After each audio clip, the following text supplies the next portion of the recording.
Hi, my name is Christine, and I completed my master's with the Animal Welfare Program last year in November. My master's focused on understanding the adoption of social housing for milk-fed calves on dairy farms in British Columbia.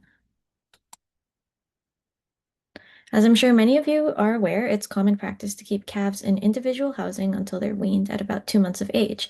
However, there's been a push to keep calves in social housing during their early life period because of the welfare benefits associated with social housing. This is reflected in the most recent update to the National Farm Animal Care Council's Dairy Code of Practice, which states that by 2031, indoor housed calves must be in social housing.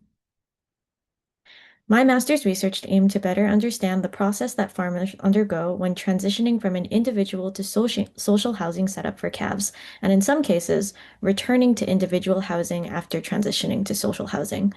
This research focused on understanding farmers' challenges and motivators to inform how we can support farmers with their concerns about social housing during this nationwide transition. This research used the framework you can see on the bottom of this slide, which is called the innovation decision process. This framework was developed in the innovation adoption research space, and it describes the steps that an individual undergoes when adopting a new practice. So the first step is knowledge, where the farmer learns about social housing. The next step is the persuasion step, where the farmer forms an attitude, whether positive or negative, towards social housing. In the decision step, the farmer chooses to adopt or not adopt social housing. In the case that they choose to adopt it, they move on to the implementation step, um, where they implement social housing on their farm and then continue to the confirmation step, where they either decide to continue with social housing or discontinue it. During this process, the farmer might undergo the reinvention step, where they modify social housing, their original social housing setup to better fit their needs. I conducted in-person interviews with 17 participants at 15 farms in British Columbia. These interviewees all had the experience of adopting social housing at some point in time, and 12 of these farms currently continue to do social housing, while 3 of these farms discontinued it. Conducting interviews helps us to get an in-depth understanding of each farm's individual experiences and histories. At each farm, I used that innovation decision process that you saw on the previous slide to further break down their adoption story. During the interview, I also made timelines of calf housing changes with the interviewees. These timelines ranged from a few years long to tracing back decades of the participants' childhood memories of calf housing. I recorded these interviews and conducted a thematic analysis on the transcripts by reading through the transcripts and categorizing patterns in the text into themes with shared meaning. From the research, first, I concluded that every farm had a highly individual journey with adopting social housing.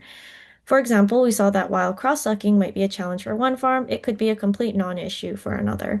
And this tells us that supporting farmers during this transition requires a tailored approach.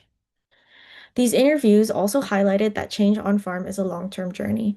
If we think about the adoption process as including all of those events leading up to the moment of adoption, so that knowledge phase where people are learning about social housing, and then that persuasion stage where they're forming an attitude towards it, this is a process that can take many years.